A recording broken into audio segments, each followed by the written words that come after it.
Today, we're going to do a camera comparison between the Galaxy S25 Ultra versus the iPhone 17 Pro.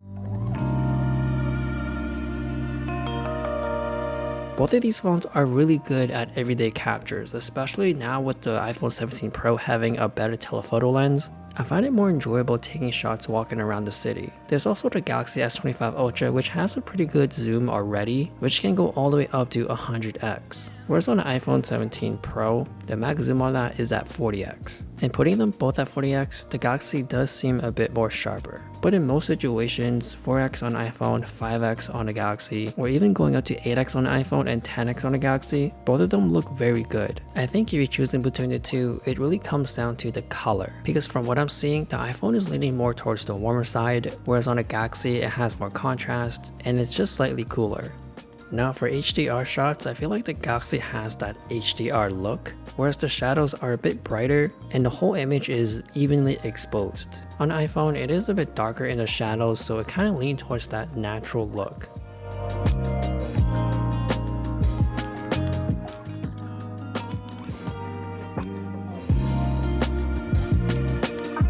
Now when I'm switching between lenses, especially from wide to telephoto, I feel like the iPhone doesn't switch as often as I like. So when I'm walking around hitting 4x, I wanted to switch over to the telephoto lens to get a more compressed background look, and of course getting that blurry background. But as some iPhone users know, it doesn't switch all the time and it stays with the main camera sensor and just crops in. That's why with these sets of photos where 4x and 8x does look pretty digitized and noisy on the iPhone compared to the Galaxy.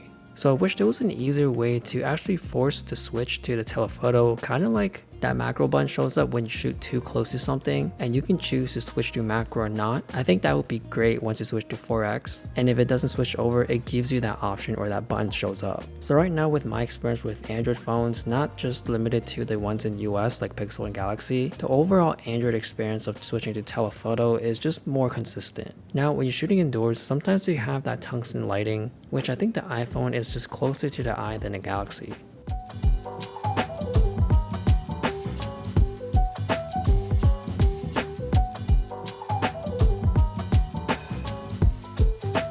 When you're shooting pictures of food, the Galaxy does have that slight edge of having it more saturated, so it does pop just a little bit more.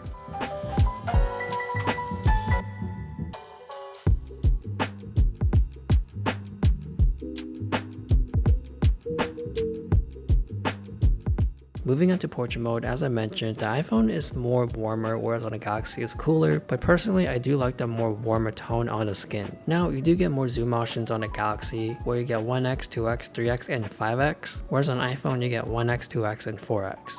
In my opinion, I think having the range of 1x to 4x is great, because I think 5x is just way too much zoomed in, especially when you're indoors. So I'm glad that the iPhone picked 4x instead of 5 like last year. Moving on to low light, as you already know, you can tell that the iPhone is warmer from the buildings and the lighting. But it does seem like the iPhone is brighter, especially when you look up in the sky. So I feel like the overall image is more exposed on the iPhone, so you can see more things. And when you start to zoom into the 4 to 10x range, I feel like the Galaxy is just a bit sharper. And then going all the way up to max zoom at 40x, I feel like they're both not too great. But I feel like that's just a last resort option. And on a Galaxy, sometimes it does slow down a bit, but it's not too crazy where it would ruin the camera experience.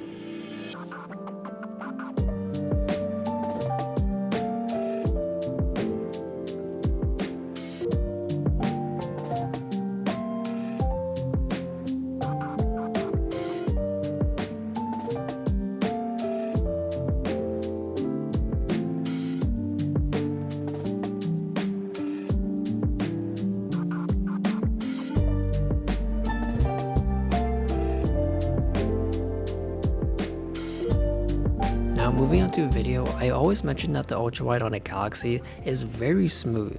It's almost like I'm on a gimbal, and you can preview it real time as you're shooting the video clip. But on iPhone, shooting video on the ultra wide, you can still see the shakiness. It's not until you watch the video clip that's when you can see it being smoothed out. So from what I'm seeing, there is a bit more micro jitters on the iPhone, so the Galaxy is just a bit cleaner in the ultra wide. On the main camera, they both look really good, but on the Galaxy, they do have that more HDR look, so the shadows are more exposed. Whereas on iPhone, the highlights are more controlled, it's a little bit darker, so it does look more natural.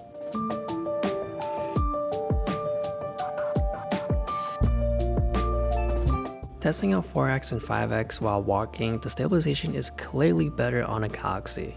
And then I tried it at 8x and 10x while walking. Of course, just like the last one, the telephoto stabilization is better on a Galaxy. Now, I am a fan of the square sensor on the front-facing cameras on the new iPhones. It's just more comfortable holding the camera vertically when you want to shoot horizontal video. And as you can tell from the beginning of the video quality on iPhone is so much cleaner. Now moving on to ultra-wide during daytime, it does seem like the iPhone is more exposed where the shadows doesn't look too dark like on the Galaxy. But of course, the quality is really good on both the ultra-wide and wide. But to me, during daytime, I am leaning towards the iPhone. So yeah, that is my comparison between the iPhone 17 Pro versus the Galaxy S25 Ultra. Let me know what you guys think. Thanks for watching, and I'll see you guys later.